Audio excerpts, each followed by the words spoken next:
Welcome to this video. We're going to solve a past paper together, paper 23 of May-June 2017. And you have 90 minutes to complete the paper, which should be enough. I had a very quick look, about 10 minutes. And there's no mark scheme available yet, so if I make a silly mistake, because I've been rushing, then please let me know and write me a comment. And before we start, we make sure that we use a nice pen, dark blue or black. But more importantly even, or also important, is that we round properly. If the degree of accuracy is not specified and the answer is not exact, give it to 3 significant figures. And there are 70 points for us to earn. So let's get started and see how it goes. So the first question is a calculate question for 1 point, so it's just the answer that counts. Make sure you are able to use a calculator properly. Make sure your calculator is set to degrees. So I would plug in the cosine 48 equals 1 minus answer equals times a half equals, and then square root of that answer. And then I write down all the decimals, and that is going to be 0.400673666431. And then I round that to 3 significant figures, so 0.407. There you go. I try to write as neatly as possible, but with this pen and this iPad, it's just, I'm not very successful at doing that, so I do apologize. Next question. Factorize completely for 2 points, so you got to really take out the highest common factor. Now we look at the numbers first, 4 and 8, the highest common factor there is a 4. Then we look at the letters x squared and the other term xy, well they both have an x, there you go. Completely, so not just the 4 or not just the x, you have to factorize it completely. Inside x minus 2y. And if you want to check that, just multiply it out, expand those brackets, you should get the original question again. Find the lowest common multiple, LCM, of 20 and 24. Again for 2 points. Make sure to distinguish between lowest common multiples and highest common factors, which is of course different. Multiples, so write down some multiples: 20, 40, 60, 80, 100, 120, 140. Yeah? So I wrote down some multiples of 20. I'm going to do the same thing for 24. So 24, 48, yeah, and what is that? 72. And I'm looking for a common multiple, 96, 120. Hey, 120, I recognize that. So 120. It's the lowest multiple they have in common. There you go. Next one, make A the subject for 2 points. So, you get a point for each step. Wait, I'm just going to go a little bit more up. There we go. So the first step, x minus y equals square root of a. And then we square both sides. So you're going to get a equals x minus y squared. There you go. I don't think you have to expand that. That will be enough for your final answer. Calculate the volume of a hemisphere, radius 3.2. Now, whenever you see something in bold, you shout internally hemisphere, which is half a sphere, with radius of 3.2. So the volume is given 4/3 times pi times the radius 3.2 cubed, and all of that divided by 2. And if you plug it in your calculator, you're going to get a non-exact answer because you have pi. So you write down all the decimals, 7551608.2, and you round to 3 significant figures, 16.8. Fantastic. That was the first page already. Let's go to the second page and see what they want from us over there. So the next page, probability that Pedro scores a goal in any match is 2/5. Calculate the probability that he scores a goal in each of the next 2 matches. So he has to score a goal. He has to score a goal, so that's a chance of 2/5, and score another goal. So that's why you have to multiply. So that's 1 point for those workings, 4 out of 25. Y is inversely proportional to x squared, and when x is 2, y is 8. Yeah? And then we can find that constant k, inversely proportional. Find y in terms of x. Okay, so inverse proportion, y equals this constant over x squared in this case. Now you plug in the values they give to you. They say y is 8 when this constant over x squared 2 squared, which of course is 4. So this constant is 8 times 4, 32. So y in terms of x is going to be 32 over x. And many times they will then ask you, what is y when x is 5 or whatever, but they don't do that now, therefore you only get 2 points. But please check my website, explainingmaths.com, where I explain variation, because that's how we call this, in a lot more detail, and then you are well prepared for the future. Simplify, and 2 points, so if you have the numerator correct and the denominator, that's the second point. 8 to the power a third, which actually is the cube root of 8, but your calculator works that out for you, but that is going to give you 2. And a to the power 12 to the power a third, you multiply those indices, third law of the indices, that's going to be 12 times a third is 4. So a to the power 4. 2 points. Let's move on. A nice vector question. They say from G to H is 6 minus 4. Find that same vector, but then 5 times as large, for 1 point. So multiply the components by 5, 30 minus 20. There you go. HG. So in the opposite direction, a vector has, as you know, a magnitude and direction. So from G to H, it's 6 minus 4. That means from H to G, it's going to be minus 6 and plus 4. Opposite direction, minus 6 and a positive 4. Then they give me here to do an addition. It's all for 1 point, so it's fairly straightforward. Doesn't mean it's easy, but it's just not a lot of working involved. They give you 2 vectors, and the addition, the result, is 8, 3. And then how do you work with vectors? You multiply. In this case, you add 6 and 2 is 8. And 7 and y must be 3. So if you want to write that down, 7 plus y must be 3. So y is going to be minus 4. Question 10, I already see a nice triangle appearing. There we go. The 3 angles in the triangle, 5x, 6x, and 7x. Find the value of x. Okay, find that. So by showing the relevant working, well, you know that you have 180 degrees in a triangle. The sum of the interior angles is 180. So show that, construct the equation. That's your first point. So that is 18x, so 180 is 18x, so x is going to be 10. There we go. Work out the size of the largest angle.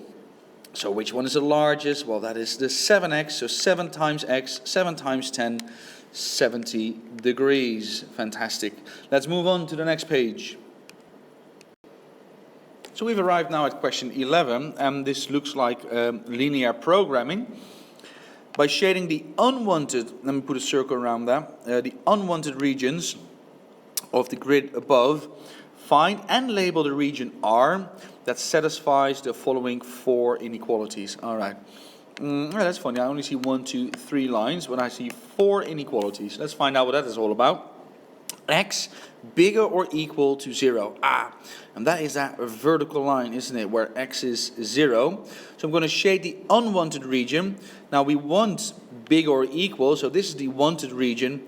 So I shade the unwanted, so that's on the other side. Now, this is not an arts exam, so don't waste too much time shading. However, at the same time, you want to do it nicely enough, okay? So probably better than what I'm able to do on an iPad. Yeah, so you shade it beautifully like that. Okay, let's move on. Next one. X plus y must be bigger or equal to 7. So which line is that? Well, that is where when x is 0, y is 7. So that's here. And when y is 0, x is 7. So we're talking about this line. Okay, that's the second one. And we're interested in bigger or equal. So we're interested in this one. So we're going to shade the unwanted region, which therefore is below the line. And again, your shading must be better than mine shading, okay? So make it look nicely for your examiner. Okay, next one. Y bigger or equal to x. Well, that is this line through the origin. We're interested in bigger. So we're interested in this part. So we're going to shade the part below. And I'm going to do that relatively quickly, and I'm going to say it again. You have to do a better job than what I'm doing now. Okay, there we go. Last one. Of course, there's only one line remaining, but let's see. When x is 0, 2y is 20, so y is 10. Yeah, exactly, that's this line. And we're interested in smaller or equal, so below the line. So we are going to shade the unwanted region, which therefore is above the line. There we go. And then we have this region left in the middle, and they ask us to label it with an R. So let's put a nice R there. That's the region that satisfies all 4 inequalities. Great, beautiful. 3 points in the pocket. Question 12. They give me 2 functions, a linear function and another linear function. Find, in its simplest form, f(3x). I'm going to substitute 3x in f. So that's going to be 3 plus 4 times x, so 4 times 3x, which is going to be 3 plus 12x. That's it. There we go. So 3 plus 12x. That's also only for 1 point, is it? 3 plus 12x. Doesn't mean it's easy, it just means it doesn't involve a lot of time. F of g of x, so that's a composite function for 2 points. So we're going to substitute the function g into f for x. Yeah, so with that I mean, so that's going to equal 3 plus 4 times x. So for x we're going to substitute function of g, and then we're going to work that out. So we're going to expand those brackets. 3 plus 24x plus 28, and then we simplify. So we have 24x plus 31. Fantastic. Composite functions. Check my website explainingmaths.com, where I explain that in a lot more detail. Okay, let's move on to the next page. And we got already to question 13. What is it about? 3 points, so some working is going to be involved. 2 bottles and their labels are mathematically similar. Okay, similarity. And immediately I tell myself, okay, similarity, scale factor, but we have area, scale factor squared, volume, scale factor cubed. What's going on? The smaller bottle contains liters of water and has a label with an area of 96 centimeters squared. The larger bottle contains 1 liter of water. Calculate the area of the larger label. You see, similarity, volume, and area. Many times they'll approach like that. So I'm going to make a beautiful sketch of a small bottle and a big bottle. It's not really a bottle, it's the label of the bottle, if you like. And this one is 96. And I'm going to multiply that by the scale factor squared to get the area of the label of the bigger bottle. But I don't know the scale factor yet. However, the volume of the small bottle, 0.512, times the scale factor cubed is going to be the volume of the other bottle, which is 1. So I can actually calculate the scale factor, can't I? Because the scale factor k is going to be the cube root of 1 divided by 0.512. And if you plug it in your calculator properly, I believe you're going to get 5/4. Now my workings look really messy, that's because of this pen on this iPad, but you of course write it all down nice and neatly. But a sketch is really useful to see what's going on. Okay, so what is that area? Is going to give me 96 times the scale factor 5/4 squared, because now we're talking about area. And if you plug that in your calculator, I got 150. Fantastic. Question 12. Recurring decimals. Again, go to my website, explainingmaths.com. I take a little bit more time there to explain it, but I want that recurring part on the left side of the decimal point. So if I call the recurring decimal x, 0.63 recurring, then I want that recurring part on the left side of the decimal, so now I'm going to multiply it by 100 to do so. So 100x then becomes 63, recurring 63. Then I'm going to subtract the 2, because then I'll get rid of that entire recurring part. So I'm going to get 99x to equal 63. And therefore x equals 63 divided by 99. But it must be in its lowest terms, right? So even if I plug it in my calculator, it's going to tell me 7 over 11. And you can divide numerator and denominator by 9. 7 over 11. Just to check that, put it in your calculator, and indeed you're going to get 0.6363636364. Yeah, because they round that last one. So it's correct, 7 over 11. Find the value of x for 3 points. So I'm looking at a triangle. I can't use normal trigonometry, it's not a right angle triangle, so a sine rule or a cosine rule. I have its teammate and I have a full team, so it's going to be a sine rule. So the sine of x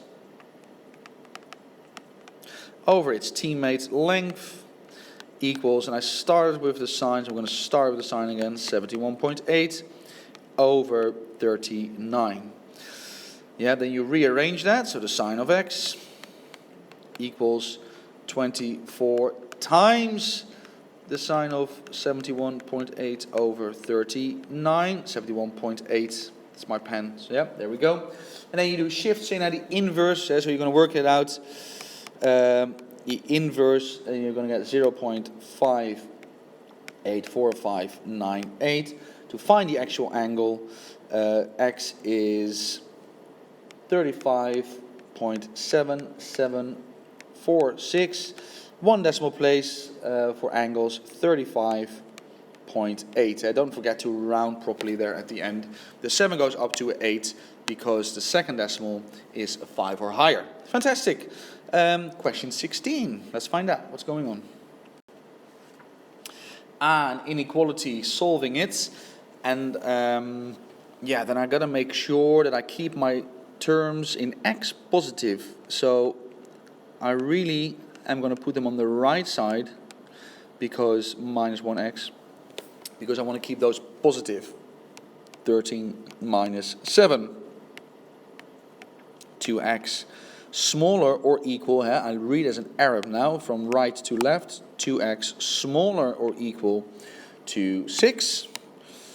And therefore x is going to be smaller or equal to 3. There you go. Yes, I know some teachers or textbooks say, oh, the sign flips if you divide by a negative or you multiply by a negative, but nothing flips. Just make sure to keep your terms in x positive, and then you should be fine. Nothing flips at all. List the positive integers that satisfy the inequality. The positive integers, yeah, and an integer is a whole number. Positive or negative, but now we're only looking at the positive ones. X needs to be smaller or equal to 3, or equal, so we're talking about 3, a 2, and 1. And probably if you put 0 there, that will give you, they will not subtract any points, I think, but I'm not sure. But I don't think so. 17, O is the origin, vectors, clearly. No, OP is P and OQ is Q. And Z is a point such that PZ as a ratio to ZQ is 5 to 2. Yeah, so PZ is 5/7 of PQ and ZQ is 2/7. Yeah, so make sure you're able to write those fractions there. It's 5/7 of the entire length. Yeah, 5 out of 7. Work out for 3 points, so it's going to be some working. In terms of P and Q, the position vectors are starting in the origin of Z. Give your answer in the simplest form. So from O to Z. So I can do two things. I can do from O to P and then from P to Z. Or I can do from O to Q and then from Q to Z. Doesn't matter. I'll do from O to P, P to Z. We're going to get the same answer. So don't worry. So from OZ, I'm just going to, let me write it down. OZ is going to be OP plus PZ. And that PZ is 5/7 of PQ. Agree? It's 5/7. Okay. OP is fairly simple. Yeah, that is P. But I need to find PQ. From P to Q. So that will be minus P plus Q. So plus 5/7 minus P plus q. Yeah, so the direction is important. And now we're going to expand those brackets. Plus minus 5 over 7 p plus 5 over 7 q. So your calculator, yeah, but this is 1 minus 5 over 7, that's 2 over 7. So I have 2 over 7 p plus 5 over 7 q. Excellent. Is that it? Yes, it is. Okay, let's move on. Question 18. We're almost there. Ah, beautiful. Distance. No, not distance. Speed, time. The diagram shows a speed time graph for the journey of a car. So let's see, before we have a look at the answer or the question. Speed time. So I'm accelerating. Constant speed. Decelerating, standing still. Yeah, the time is in seconds, speed meters per second. Okay, that's important because they sometimes want to give this in minutes and then meters per second, and you have to convert to units. But now it's all in seconds. Calculate the total distance traveled for 3 points. As you know, the total distance is going to be the area underneath, distance being the speed times the time. Find the area.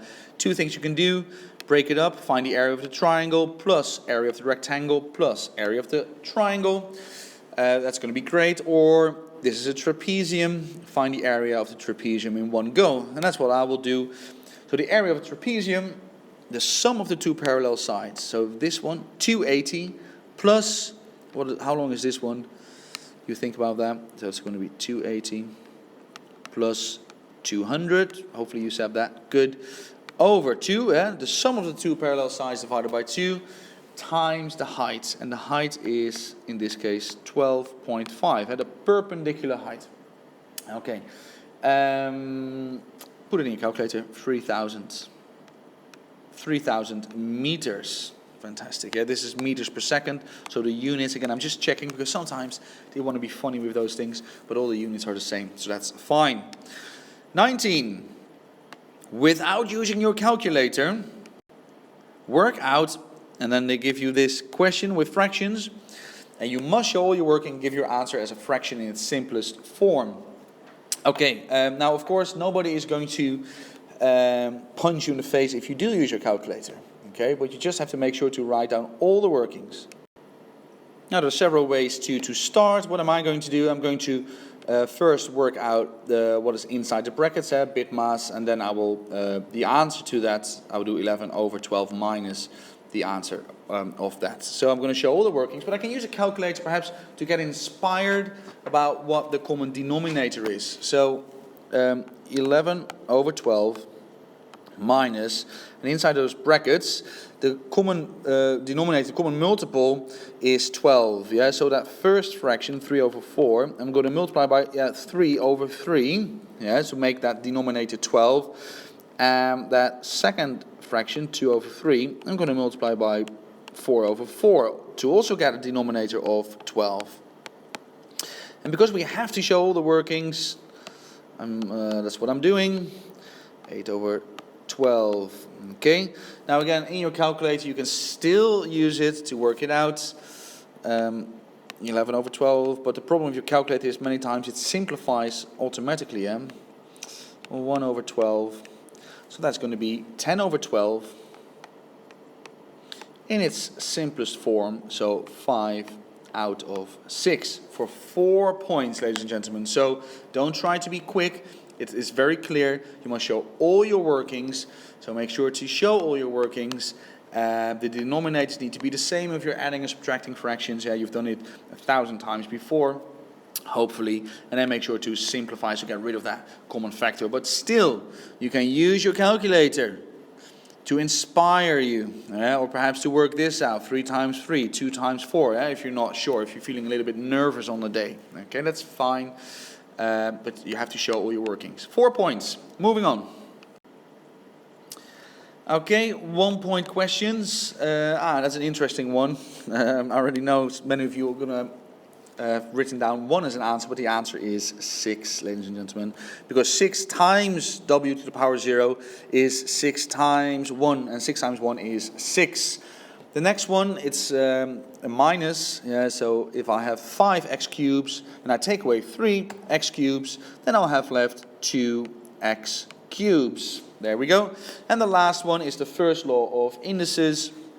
Multiply the numbers, 3 times 5, 15, and then the letters, you add the indices, 6 plus minus 2, so that's going to be to the power 4. So that's 2 points, 1 point, and y to the power 4, 2 points. Solve the equation, la la la la, you must show all your working 2 decimal places for 4 points. Yeah, well, quadratic formula, yeah, but you get your calculator out, plug it in, and let's write down the answers already. So that's going to be minus 0.23, that's a 0. And the other answer to 2 decimal places, minus 1.77. Yeah, your calculator does that for you. Now I'm going to write down my workings, and then hopefully I'm going to get the same answer. Then I know I didn't make any mistakes. So x is minus b, minus 10, plus or minus the square root of b squared minus 4ac, all of that divided by 2a. There we go. You must show all your workings. So this is something they want to see. Then something they want to see. Minus 10 plus or minus, and then you're going to work out what is inside that square root sign. We call that the discriminant. Don't worry about that, it's A level. But you're going to work out the discriminant, which is 100. What is that? Minus 40, so 16. Is that correct? Over 10. Okay, now that is your working. That's 1 point, 2 point, 3 points, 4 points. But now I'm going to grab my calculator just to check those 2 answers I found using the equation solver on my calculator. Minus 10 plus the square root of 60 equals, divided by 10 equals, minus 0.225. Yeah, very good. And the other one, minus 10 minus the square root of 60. So I'm pressing it in my calculator now, equals, divided by 10, just to make sure that I have not made any silly mistakes here. Good. So that is 1, 2, 3, 4 points. Nice. Is there anything else? Let's find out. Next page. Yes, there is. A beautiful, what is it? A cube. A lot of letters of side 26. So all the sides of the cube are 26 centimeters. There we go. Calculate the angle between AG and the base of the cube. Okay. So AG is at diagonal, and then we're looking at this triangle. Okay, to find the angles. Let me just draw that triangle for you. So this angle is the angle between AG and the base, so theta. And this is AC, G, and this is a right angle. So this is a C and that's a G. Let's put some dimensions there. This is 26, but what is AC? AC is not 26. That would be too easy. Yeah? This is for 4 points, or not too easy, that would be too quick. I need to do some more work for 4 points. Well, how can I find AC? Well, AC is actually the hypotenuse of a different triangle. So if I draw the base, so A, B, C, D, and they are all 26, then AC is the hypotenuse of this right angle triangle. So AC equals the square root, and then of course we use Pythagoras theorem. I don't have to explain that to you. Oh, that is the bell of my school. Beautiful school in Brunei, GIS, Gerardung International School. So next lesson, no, it's lunchtime now. All right, square root, 26 squared plus 26 squared, so work that out and leave that. Don't write on all the decimals, okay? Just leave that as what we call a sur, 26 square root of 2, my calculator says, because I'm not done yet, because the question is not what is AC, the question is what is that angle theta. And now I can use a tangent, because it's a right angle triangle, so the inverse shift tan, opposite over adjacent. You see, that's nice that you didn't write down all those decimals. You can just write down 26 square root of 2, and that is going to give me 35.3 degrees to 1 decimal place. So yeah, that makes sense for 4 points. Some more working involved there. Question 23. Okay, we're almost there now. Simplifying algebraic fractions. So simplifying meaning take out the highest common factor. It's 1 point. But just to show you, what is the highest common factor? Well, don't expand it, but x minus 6 squared means x minus 6 times itself over x minus 6. So you get rid of that common factor now, which is x minus 6. So your answer can be 4x minus 24, or you just leave 4 bracket x minus 6 bracket. I believe that will be correct as well for 1 point. Again, there's no mark scheme yet. You never know, but yeah, that must be right as well. So 4x minus 24 or 4 bracket x minus 6. Then expand the brackets and simplify. Now, it's important for 3 points, there's some work involved, but it's important to realize that x plus 4 squared, again, means x plus 4 times itself, x plus 4. So just write it out like that. So don't say that is x squared plus 16, because it's not. If you work it out, it's x squared plus 4x plus 16 plus 15x plus 10. Yeah, so you multiply that out and check my website, explainingmaths.com, where I do that in more detail. Combine the like terms. I have one term in x squared, so x squared. What about my x's? 8x, 15x, I believe that is 23x, and my constant 16 plus 10 is 26. 3 points in the pockets. Last question. See you there. Yeah, I think this is the most demanding question of the paper. 5 points, so don't worry too much about that. I mean, if you don't get all 5 points, maybe you get 2 or 3 points in, or 4.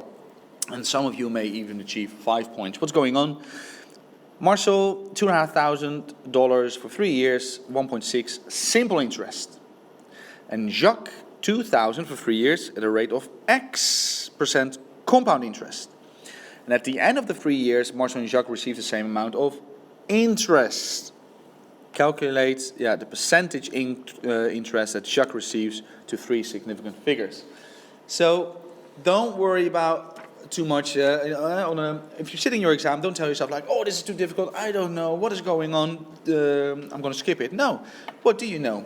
Focus on the things you know, because you have learned this in class. Simple interest. You know simple interest. Let's write it down. So 2,500. And we're talking about the amount of interest. They receive the same amount of interest. So we're going to find the interest divided by 100 times 1.6. And he gets that for 3 years. So times it by 3. So $120. That is what your calculator will tell you. So Jacques will also receive $120, but for him it's compound interest. Now, how do you calculate compound interest? Well, usually you have this formula in the book that you have to remember, but I never use it. I don't even know what it is like, PRT something, I have no idea. But compound interest, 2,000, so his starting money, times, well, let's call that x now, to the power of 3. That will be the total amount of money Jacques has after those 3 years, to the power of 3. But if you take away the 2,000, because that is the initial money he started with, because we're only looking at the interest. So if you take away the $2,000 he invests, then you have the amount of interest he receives after 3 years. And that apparently is 120, because they receive the same amount of interest. So again, this is the amount of money Jacques will have in the bank. Take away the amount he invested, gives him equals to the interest he receives. Now this one we can work out now. Let's move the 2,000 or the minus 2,000. So I'm going to get, and then divide by 2,000. So I'm going to get x to the power of 3 equals 2,120 divided by 2,000. And then x is going to be the cube root of all of that. 2,120 over 2,000. And that is 1.0196128 la la la la. Fantastic. So how much interest does he receive? Well, of course, this one stands for the 100% value, 10%. So he gets 1.96%. 1.96%, which is an answer that makes sense because you tell me a bank that gives you 50% interest, because we'll be going there. So I'm expecting a low number, because banks, most banks are quite greedy, of course, so they want to give you as little as possible. Well, he only invests 2,000, so he should get, I guess, a little bit more than 1.6, so that makes sense. Although it's compound interest, you do get more money, but because he only invests 2,000 compared to 2,500, I would expect my answer to be slightly more than 1.6, 1.96. It all makes sense. It all adds up. Great paper. I think a lot of opportunities for all of you to do well. If this was useful, guys, please like and share, and check my website explainingmaths.com. I'll see you later. Take care. Bye-bye.